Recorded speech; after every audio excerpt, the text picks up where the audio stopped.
تو آپ ایک بوجھ محسوس کریں گے، آپ احسان تلے بھی آ جائیں گے، اور بعض اوقات ہو سکتا ہے کہ آپ ان سے کچھ شیئر کریں، وہ آگے کسی اور کو بتا دیں، وہ آپ کا پردہ ہی نہ رکھیں، لیکن اللہ سبحانہ و تعالیٰ آپ کا پردہ رکھتے ہیں۔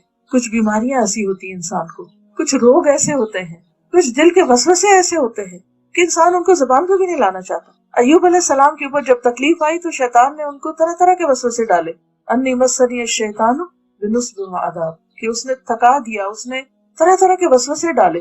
بعض بیماریاں جسمانی نہیں ہوتی، قلبی بھی نہیں ہوتی، لیکن وہ ذہنی ہوتی ہیں کہ انسان کچھ چیزوں کے بارے میں کنفیوز ہوتا ہے، سارٹ آؤٹ نہیں کر سکتا، اس کو کسی چیز کے بارے میں رہنمائی، ہدایت چاہیے ہوتی ہے، گائیڈ لائن چاہیے ہوتی ہے، اچھا مشورہ چاہیے ہوتا ہے۔ پھر بعض اوقات انسان جن کے اوپر اعتماد بھی کرتا ہے وہ دھوکہ دے جاتے ہیں۔ بعض لوگ اس پر ناراض ہوتے ہیں کہ ان کے بہن بھائیوں نے ان کو چیٹ کر لیا، ان کو غلط مشورہ دیا، کیونکہ بھائیوں کے بیچ میں بھی جیلسیز ہوتی ہیں، جیسے حابیل اور قابیل کے بیچ میں تھی، جیسے یوسف علیہ السلام کے بھائیوں کے بیچ میں تھی۔ یہ خون کے رشتے ہیں، وہاں بھی جیلسیز ہیں۔ انسان کمزور ہے، انسانوں کے اندر بعضوں کے جیلسیز ہوتی، آپ ان سے اعتماد کر کے مشورہ مانگ رہے، وہ آپ کو بالکل الٹی بات بتا رہے جس میں آپ کے لیے اور مصیبت ہے، آپ کو پتہ ہی نہیں کہ آپ دھوکہ کھا رہے ہیں۔ ایسے میں انسان سوچتا ہے کہ کہاں جائے، جس کا اللہ پر ایمان نہیں ہوتا، جس کو اللہ پر اعتماد نہیں، یقین نہیں، وہ یقیناً اس وقت پریشان ہوگا، وہ حوصلہ ہار جائے گا، وہ مایوس ہو جائے گا۔ لیکن جن کا اللہ پر ایمان ہوگا، جو واقعی اللہ کے بندے ہوں گے، وہ کبھی بھی مایوس نہیں ہوں گے، وہ چپ کے دل میں، لوگوں کے بیچ میں، کہیں بھی بیٹھے ہوئے، سوتے ہوئے، سو کے جاگتے ہوئے، کسی بھی حال میں اپنے رب کو پکار سکتے ہیں، کیونکہ رب دور نہیں، وہ تو ہماری شہرت سے بھی زیادہ قریب ہے، اس کو تو ہر چیز کا علم ہے۔ وَنَعْلَمُ مَا تُوَسْوِسُ بِهِ نَفْسُهُ، ہم تو یہ بھی جانتے ہیں کہ اس کے دل میں خیال کیا اٹھتے ہیں۔ إِنَّ اللَّهَ يَحُولُ بَيْنَ الْمَرْءِ وَقَلْبِهِ، خود انسان کو اپنا وہ پتہ نہیں جو اللہ جانتا ہے اس کے بارے میں، اس لیے ہر حال میں اسی کو پکارتے رہنا چاہیے۔ قُلْ مَن يُنَجِّيكُم مِّن ظُلُمَاتِ الْبَرِّ وَالْبَحْرِ تَدْعُونَهُ تَضَرُّعًا وَخُفْيَةً، آپ کہیے کہ وہ کون ہے جو تم کو خشکی اور دریا کے اندھیروں سے نجات دیتا ہے، یعنی جب کشتیاں ڈوبنے لگتی ہیں تم اس کو پکارتے ہو گڑ گڑا کر اور چپ کے کہ اگر تو ہم کو ان سے نجات دے تو ہم ضرور شکر کرنے والوں میں سے ہو جائیں گے، کیونکہ اس وقت انسان پھر اللہ سے عہد بھی باندھتا ہے کہ ہم اطاعت گزار ہوں گے۔ پھر ہم دیکھتے ہیں کہ تمام پیغمبروں نے اللہ رب العزت ہی کو پکارا جب بھی ان پر کوئی مشکل آئی، اور اللہ تعالیٰ نے سب انسانوں کے لیے دروازہ کھلا رکھا ہے۔ فرمایا وَإِذَا سَأَلَكَ عِبَادِي عَنِّي وَإِنِّي قَرِيبٌ أُجِيبُ دَعْوَةَ الدَّاعِ إِذَا دَعَانِ، جب میرے بندے آپ سے میرے بارے میں پوچھے کہ ہمارا رب کہاں ہے، وہ سنتا ہے یا نہیں، وہ مشکل حل کر سکتا ہے یا نہیں، تو ان کو بتا دیجئے کہ میں ان سے بہت ہی قریب ہوں، جب بھی کوئی پکارنے والا مجھے پکارتا ہے تو میں اس کی پکار سنتا ہوں۔ لہذا جب آپ دعا کریں تو اس وقت یہ یاد رکھیں کہ میری یہ دعا اس وقت میرا رب سن رہا، وہ سن رہا۔ کبھی غم کے مارے منہ سے بھی الفاظ نہیں نکلتے تو اس وقت سوچا کریں کہ اس وقت میرا رب میرے دل کا حال جانتا ہے، وہ میری پریشانی سے، میرے دکھ سے واقف ہے، جبکہ اور کوئی اندازہ نہیں کر سکتا کہ میں کس حال میں ہوں۔ کیونکہ جتنا زیادہ اس بات کا یقین ہوگا کہ رب سنتا ہے، اتنا زیادہ آپ کا دعا میں دل لگے گا، اتنا شوق سے آپ دعا کریں گے، اور جتنے شوق سے آپ دعا کریں گے اور جتنی توجہ سے آپ دعا کریں گے اتنی ہی زیادہ وہ قبولیت کا درجہ پائے گی۔ اور پھر اللہ تعالیٰ صرف سنتے نہیں، اجیب دعوت الداعی، میں جواب دیتا ہوں۔ گویا دعا کے وقت آپ اپنے رب سے بات کر رہے ہو اور وہ آپ کو جواب دے رہا ہو، وہ دعا قبول کرتا ہے، کبھی فوراً، کبھی دیر سے، کبھی اس کے بدلے اس سے بہتر عطا کر کے جس کا انسان کو اندازہ بھی نہیں ہوتا، اور کبھی آخرت کے لیے جمع کر کے۔ لیکن دعا رد نہیں ہوتی، یہ نہیں ہوتا کہ آپ مانگ رہے ہیں اور آپ کہتے ہیں قبول نہیں ہوئی، کچھ فائدہ نہیں ہوا، ابھی اور کیا مانگنی، اور کیا، کوئی فائدہ نہیں، ایسا کبھی بھی نہیں سوچے کہ فائدہ نہیں، ہر حال میں فائدہ ہے۔ اس لیے مانگتے رہیے، کیونکہ جو نہیں مانگتا اللہ تعالیٰ اس سے ناراض ہوتا ہے۔ من لم يسأل اللہ یغضب علیہ، کیونکہ نہ مانگنا تکبر کی علامت۔ دعا دراصل عبادت کا بھی اعلیٰ ترین حصہ ہے، کیونکہ انسان اللہ کے آگے جھکتا ہے اور اس سے مزید قریب ہوتا ہے۔ سورۃ المؤمن آیت 60 میں اللہ تعالیٰ فرماتے ہیں وقال ربکم ادعونی استجب لکم، تمہارا رب کہتا ہے مجھے پکارو میں دعا قبول کروں گا۔ استجب لکم ان الذین یستکبرون عن عبادتی، وہ لوگ جو میری عبادت سے تکبر کرتے ہیں، یعنی دعا نہیں مانگتے، یہاں عبادت سے مراد دعا ہے، سیدخلون جہنم داخرین، وہ ذلیل ہو کر جہنم میں داخل ہوں گے۔ کیونکہ شیطان یہاں سے اچکتا ہے، یعنی جو اللہ سے نہیں مانگتے، کیوں نہیں مانگتے؟ کہ ناراض ہے اللہ سے، ہماری نہیں سنی جاتی، فائدہ نہیں ہوا مانگنے کا۔ ایسی باتیں کرنے سے شیطان بہت خوش ہوتا ہے، اور شیطان پھر انسان کو اللہ سے دور کر کے کسی اور راستے کی طرف لے جاتا ہے. یہاں سے شرک کا دروازہ کھل جاتا ہے جس سے انسان کے سارے اعمال برباد ہو جاتے ہیں. کیونکہ جو ہی انسان نے اللہ کا دروازہ چھوڑ کے کسی اور کا دروازہ پکڑا، غیر اللہ سے اس نے مانگا، تو شرک ہو گیا. اور پھر لوگ کہتے ہیں کہ نہیں، ہم قبر والوں سے نہیں مانگتے اور ہم بتوں سے نہیں مانگتے، وہ تو بس اس لیے کہ وہ ہمیں اللہ سے قریب کرتے ہیں. اللہ ہماری نہیں سنتا، ان کی سنتے، لہٰذا ہم ان کے تھرو، ان کے واسطے سے جاتے ہیں. جبکہ اللہ سبحانہ وتعالیٰ فرماتے ہیں وقال ربکم ادعونی، ان کے پاس نہیں جاؤ، مجھے پکارو، استجب لکم، میں جواب دوں گا تم کو، مایوس نہ ہو. اور یہ ایک حقیقت ہے کہ دعا جو ہے وہ انسان کے لیے اجر کا باعث ہے. یعنی سراسر عبادت ہے، یعنی ہم مانگ اپنی ضرورت کی چیز رہے ہوتے ہیں اور اس کے لیے بھی اجر لکھا جا رہا ہوتا ہے. یعنی کتنے حیرت کی بات ہے. جو ملے گا وہ تو ملے گا، لیکن اگر فوراً نہیں مل رہا تو وہ نام اعمال میں عبادت کے طور پر لکھی چلی جا رہی. چاہے اپنی زبان میں مانگے، اردو میں مانگے، انگریزی میں مانگے، عربی میں مانگے، کسی زبان میں مانگے، قرآن کے الفاظ میں مانگے، حدیث کے الفاظ میں مانگے، یا اپنی زبان میں مانگے، کچھ بھی مانگیں گے وہ عبادت ہے. الدعاء والعبادہ، دعا ہی عبادت ہے. ایک اور حدیث میں آتا ہے کہ افضل العبادت الدعاء، عبادت میں سے افضل ترین عبادت دعا ہے. اور یہ بھی ہمیں پتہ چلتا ہے کہ دعا کی قبولیت کا اتنا یقین ہونا چاہیے کہ جیسے حدیث میں آتا ہے کہ دعا تقدیر کو بھی بدل دیتی. لا يرد القضاء الا الدعاء، قضاء کو دعا کے سوا کوئی چیز پھیر نہیں سکتی. ولا يزيد في العمر الا البر، اور عمر میں اضافہ نیکیوں سے ہوتا ہے. یعنی کوئی بھی احسان آپ کسی پہ کرتے ہیں تو آپ کی زندگی میں برکت ہو جاتی ہے. علماء نے اس کے دو معنی کیے. ایک تو یہ کہ لٹرلی آپ مثلا 5 سال جینے والے تھے تو 10 سال اللہ تعالیٰ کے حکم سے اس نیکی کی وجہ سے آپ کو اور موقع مل گیا دنیا میں جینے کا. اور دوسرا یہ معنی بھی کیا جاتا ہے کہ آپ جیے تو وہی 5 سال اور، لیکن ان 5 سالوں میں آپ نے وہ کام کیے جو کوئی 10 سال میں کرے. یعنی شارٹ پیریڈ آف ٹائم میں بھی آپ ایسی ایسی نیکیاں کر جاتے ہیں. اچھا، ہمارے نزدیک نیکیاں یا عبادت اور ان کی جو کوانٹٹی ہم بعض کو صرف نمبر سے کرتے ہیں، جبکہ اللہ کے ہاں صرف کسی چیز کے نمبرز نہیں کاؤنٹ ہوتے. یہ بھی ہوتا ہے کہ کسی کے پاس صرف ایک ہی نمبر ہو لیکن وہ اتنا زبردست ہو کہ وہ 1000 سے بھی بہتر ہے. مثال کے طور پر حدیث میں آتا ہے الدال علی الخیر کفاعلہ، نیکی کی راہ دکھانے والا ایسے ہی جیسے اس کو کر لینے والا. آپ نے کسی کو صرف راہ لگا دیا، کسی کو ایک کتاب دے دی، کسی کو کوئی راستہ بتا دی، کسی کو کسی درس میں بلا لیا، کسی کو کسی جگہ جوڑ دیا، کسی کو کوئی اچھی میل بھیج دی، کسی کو کسی اچھے لنک سے، صرف آپ نے راستہ بتایا، صرف ایک لفظ میں کسی کو ٹیکسٹ کر دیا، کسی کو فون پہ بتا دیا، کسی کو کسی ملاقات میں. ہم دن میں کتنے لوگوں سے ملتے ہیں، شادیوں پر، پارٹیوں میں، دعوتوں میں.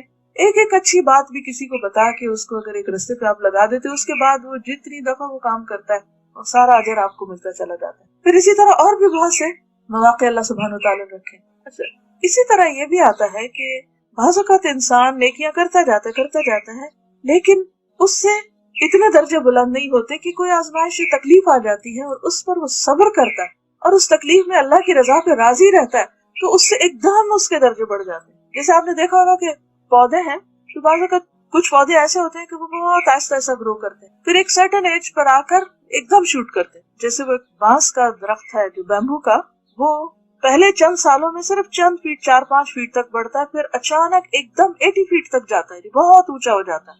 تو مجھے ہمیشہ اس سے یہی مثال یاد آتی ہے کہ بعض اوقات انسان نیکی کے کام کر رہا ہے، اپنی روٹین کی نماز روزہ کر رہا ہے، آدھی لائف ہے اس کی روٹین کی، اچانک کوئی ایسا ٹیسٹ آ جاتا ہے زندگی میں، اس کی ساری روٹین درہم برہم ہو جاتی ہے. اب اس کی وہ عبادت، مثلا روزے کا عادی تھا، ہفتے میں سوموار جمعرات کا رکھ رہا ہے، تہجد کی نماز پڑھ رہا ہے، کچھ سب ٹھیک ہے کر رہا تھا، لیکن اب ایسا زلزلہ اس کی زندگی میں آیا، کوئی ایسی تکلیف آ گئی کہ وہ اس کے روزے بھی چلے گئے، اس کی تہجد بھی. اب وہ پریشان ہے کہ میری نیکی کی تو روٹین ختم ہو گئی، چھوٹ گئی.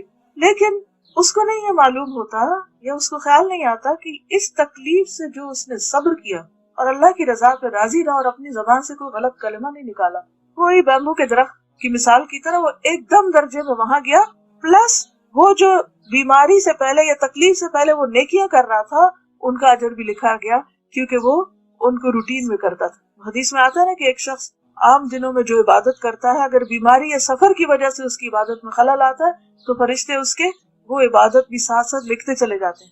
یعنی وہ اجر کا سلسلہ منقطع نہیں ہوتا، اگرچہ وقتی طور پر آپ کی وہ عبادت کا سلسلہ منقطع ہو جاتا ہے. اب اس میں کیا ہوتا ہے، تکلیف میں ایک تو صبر، اور دوسری کیا چیز درجے بلند کرتی، دعا. عام حالات میں ہم اتنی دعائیں نہیں کرتے، جب سب ٹھیک ہوتا ہے، ہم فزیکلی بھی فٹ ہوتے ہیں اور ہر چیز ہماری مرضی کے مطابق چل رہی ہوتی ہے تو ہم نماز پڑھتے ہیں، نماز پڑھ کے تو سوچتے کیا دعا مانگے، سب ٹھیک تو ہے، چلو کچھ اور کرو.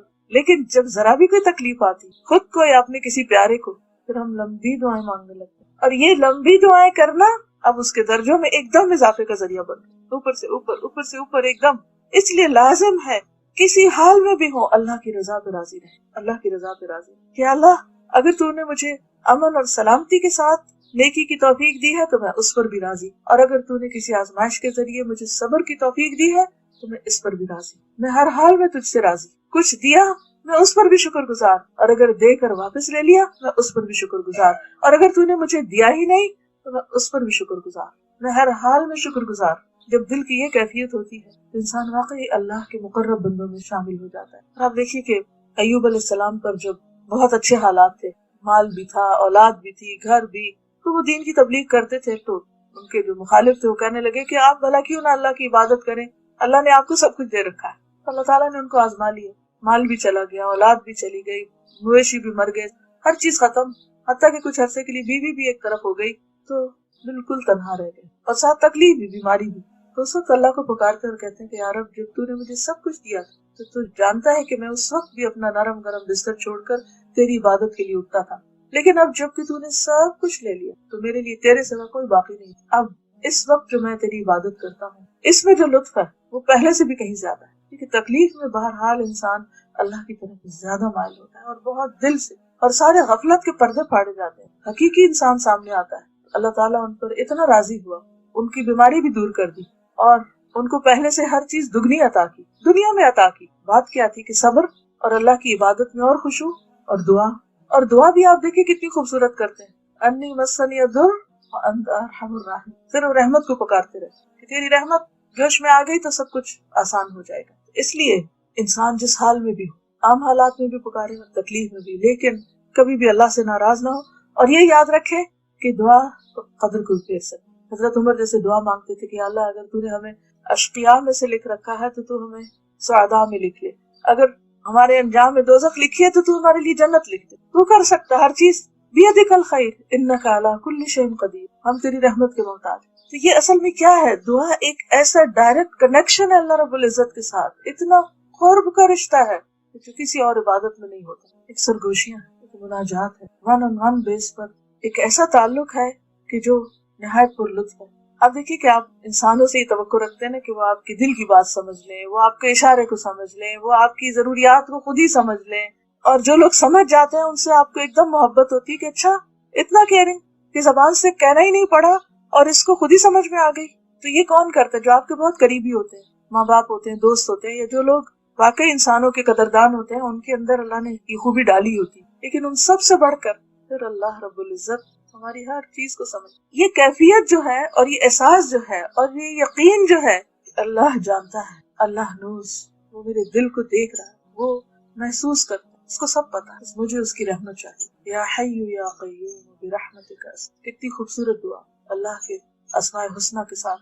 اور اس میں بھی کیا کیا گیا؟ رحمت کو پکارا گیا. جیسے زکریا علیہ السلام نے کہا تھا کہ لم اکن بدعائک رب شقیا.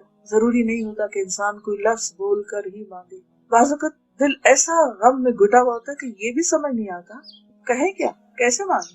انسانوں سے جب کچھ مانگنا ہوتا ہے آپ کو تو کتنی دفعہ سوچتے تھے کیا الفاظ استعمال کریں، کیسے اپروچ کریں، کیا کہیں، کیا بتائیں، کہیں اوفینڈ نہ ہو جائیں، کہیں ناراض نہ ہو جائیں، کہیں ہم سے دور نہ ہو جائیں، کہیں مس انڈرسٹینڈنگ نہ ہو جائے. کتنا کچھ سوچتے ہیں کیونکہ یہ سارے ایکسپیرینس ہم کرتے رہتے ہیں.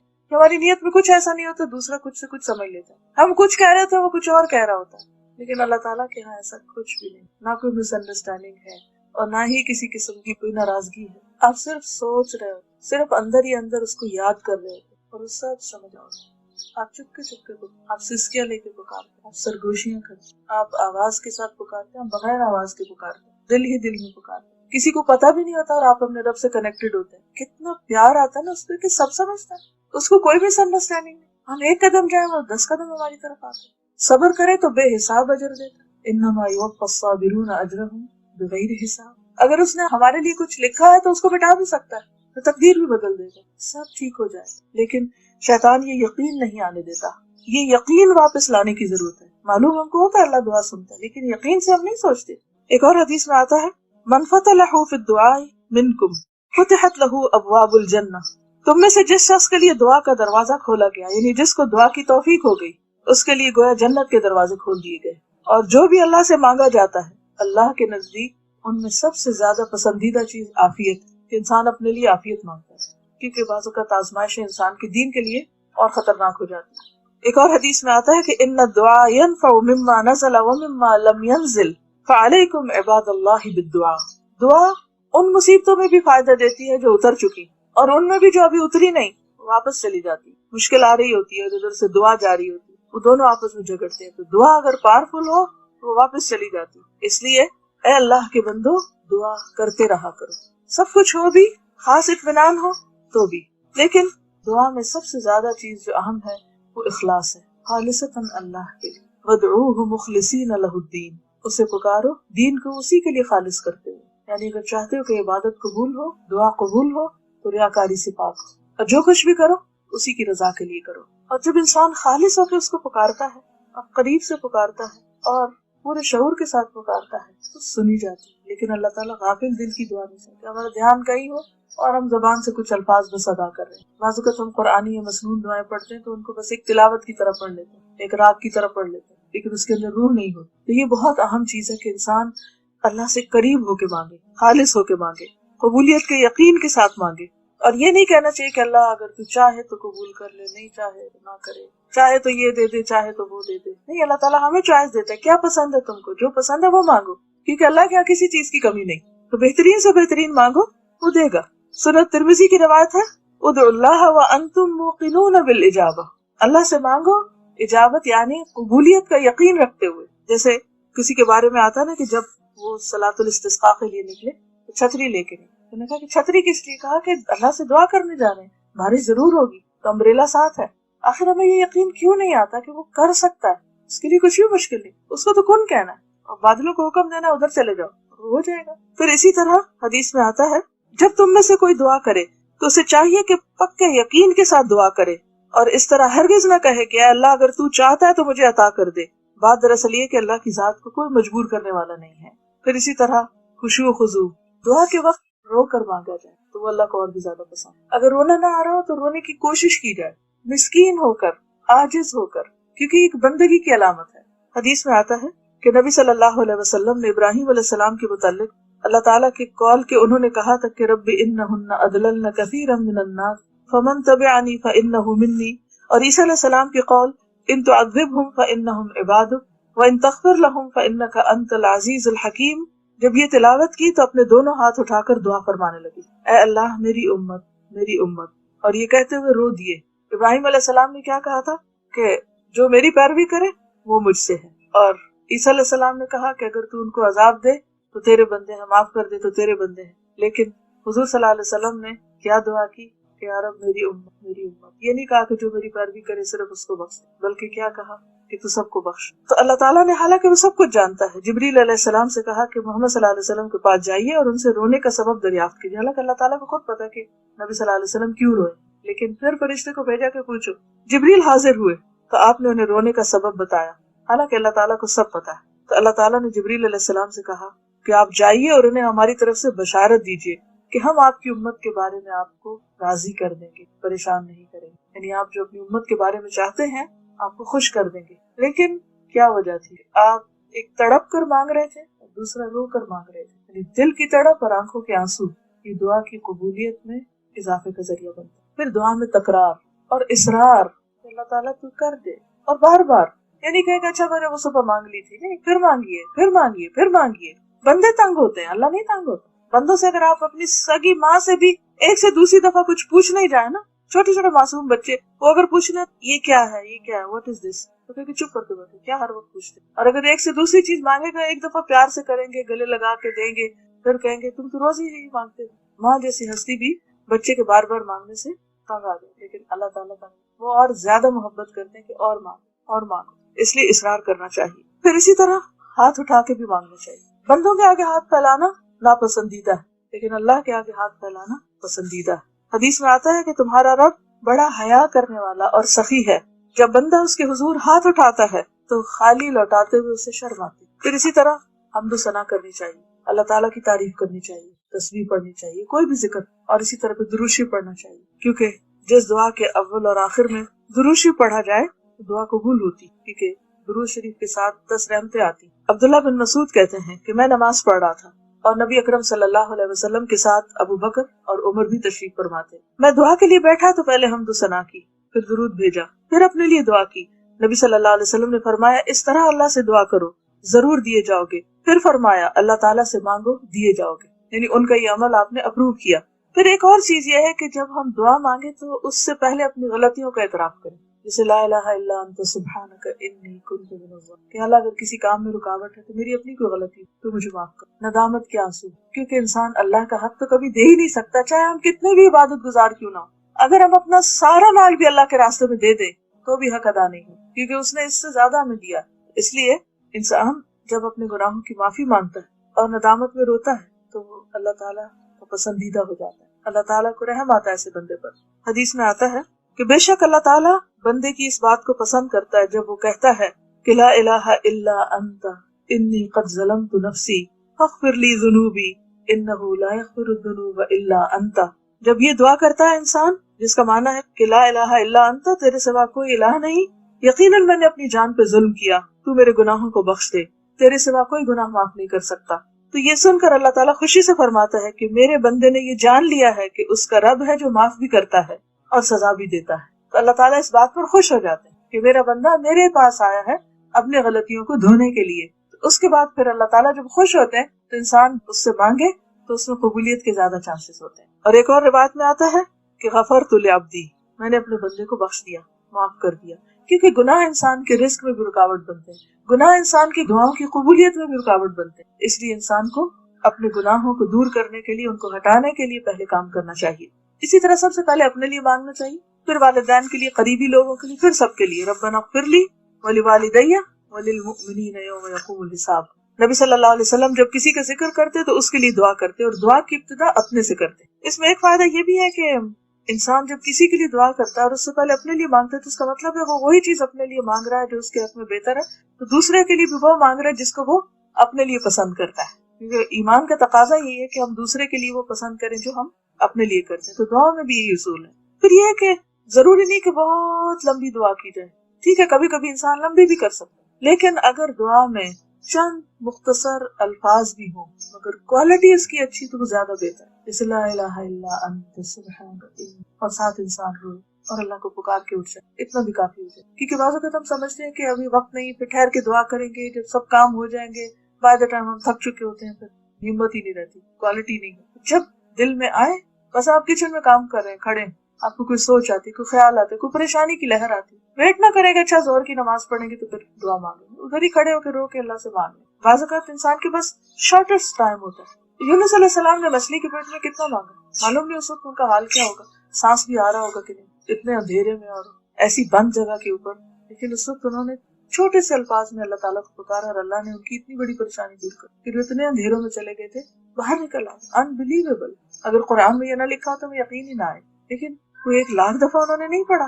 تو ضروری نہیں کہ ہم بہت لمبی دیر تک کریں تو ہی سنی جائے گی، ٹھیک ہے جتنی چاہیں آپ لمبی کریں، اس میں بھی کوئی پابندی نہیں، مگر چھوٹی سے چھوٹی دعا بھی جامع دعا ہو۔ پھر اسی طرح اللہ سبحانہ وتعالیٰ کے ناموں کے ساتھ دعا کی جائے، وَلِلَّهِ الْأَسْمَاءُ الْحُسْنَى فَادْعُوهُ بِهَا۔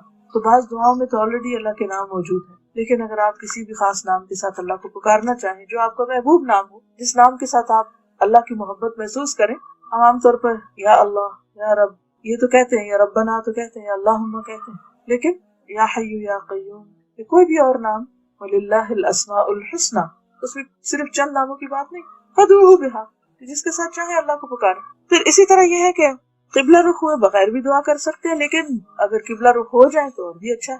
پھر اسی طرح وضو کے بغیر بھی دعا کر سکتے ہیں، لیکن وضو کے ساتھ ہو تو اور بھی اچھا ہے، مستحب کی بات ہے۔ پھر ایک اور چیز یہ ہے کہ انسان کا کھانا پینا حلال کا ہو، حرام کھانے کے ساتھ دعاؤں کی قبولیت میں رکاوٹ آتی ہے۔ سفر میں دعائیں قبول ہوتی ہیں، لیکن جس کا کھانا پینا اوڑھنا حرام کا ہو اس کی دعا قبول نہیں ہوتی۔ پھر جلد بازی نہ ہو، مایوسی نہ ہو، تصنع نہ ہو دعا میں، ایسی لفاظی نہ ہو کہ کوئی پوئم کی شکل میں آپ پڑھ رہے ہیں یا گا گا کے یا ایک راگ کی طرح، وہ چیز نہ ہو۔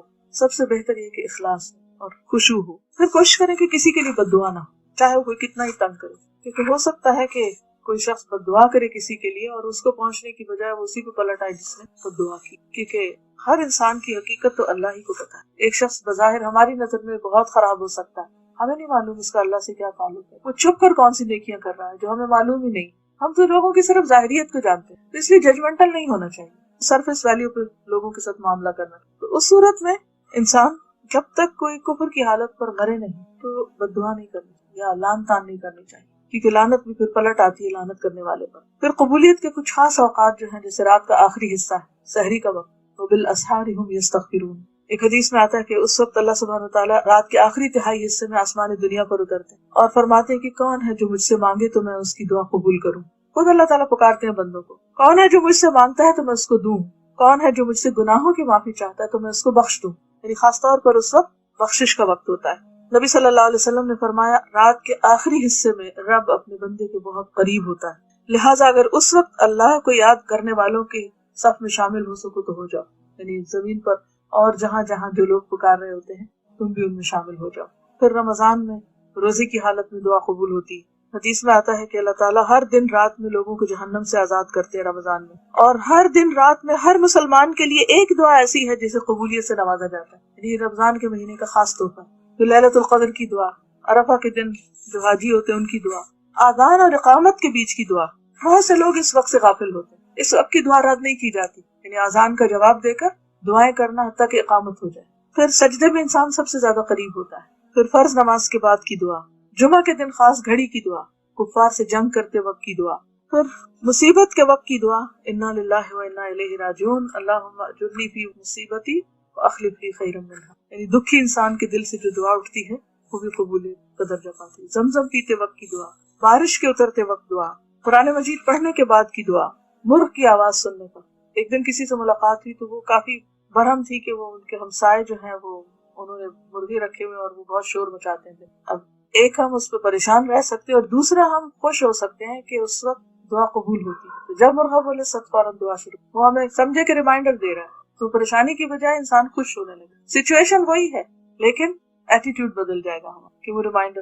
یہ صحیح بخاری کی روایت ہے، جب تم مرغ کے بولنے کی آواز سنو تو اللہ تعالیٰ سے اس کے فضل کا سوال کرو، کیونکہ وہ اس وقت فرشتہ دیکھتا ہے، اور جب تم گدھے کے ہینگنے کی آواز سنو تو اللہ تعالیٰ کی پناہ مانگو، کیونکہ وہ شیطان دیکھتا ہے۔ دونوں سچویشن۔ پھر اسی طرح مریض کی جب آپ عیادت کریں تو اس وقت 70,000 فرشتے انسان کے لیے دعا کرتے ہیں۔ ہم بعض اوقات لوگوں سے کہتے رہتے ہیں آپ ہمارے لیے دعا کریں، دعاؤں میں یاد رکھیں، لیکن کچھ کام ایسے ہیں کہ اگر آپ وہ کریں تو اللہ تعالیٰ آپ کے لیے فرشتہ مقرر کر دے گا جو آپ کے لیے دعائیں کریں گے۔ جس دن آپ پریشان ہوں، دکھی ہوں، تو کسی مریض کی عیادت کے لیے چلے جائیں۔ ایک تو اس کی تکلیف دیکھ کے آپ کو اپنی تکلیف بھول جائے گی، اپنی کم ہونے لگے گی، اور دوسرا یہ کہ فرشتے آپ کے لیے دعائیں شروع۔ پھر اسی طرح جو شخص اللہ کے راستے میں مجاہد ہوتا ہے، حج یا عمرہ کرتا ہے، جو فی سبیل اللہ نکلتا ہے، اس کی دعا قبول ہوتی ہے، جس سے مسافر بھی ہوتا ہے۔ پھر اسی طرح جو مظلوم ہوتا ہے، جس پہ کوئی ظلم کرے، پھر والد جو اپنی اولاد کے لیے دعا کرے، باپ کی دعا بچوں کے حق میں، پھر اسی طرح اولاد جو اپنے والدین کے حق میں دعائیں کرتے ہیں۔ مرنے کے بعد سارے اعمال ختم ہو جاتے ہیں سوائے 3 چیزوں کے، اس میں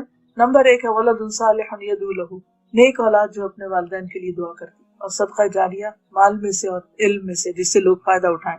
پھر کسی کی غیر موجودگی میں اس کے لیے دعا کرنا، کسی کو دکھی دیکھا اس کے لیے بیٹھ کے دعا کریں، کسی کو بیمار دیکھا اس کے لیے دعا کریں، کسی نے آپ سے اپنی کسی پریشانی کا ذکر کیا، اب آپ اپنے لیے دعا کریں، اس کے لیے بھی کریں۔ آپ چاہتے ہیں آپ کے بچوں کو ہدایت ملے، آپ دوسرے کو بچے کی ہدایت کی دعا کریں۔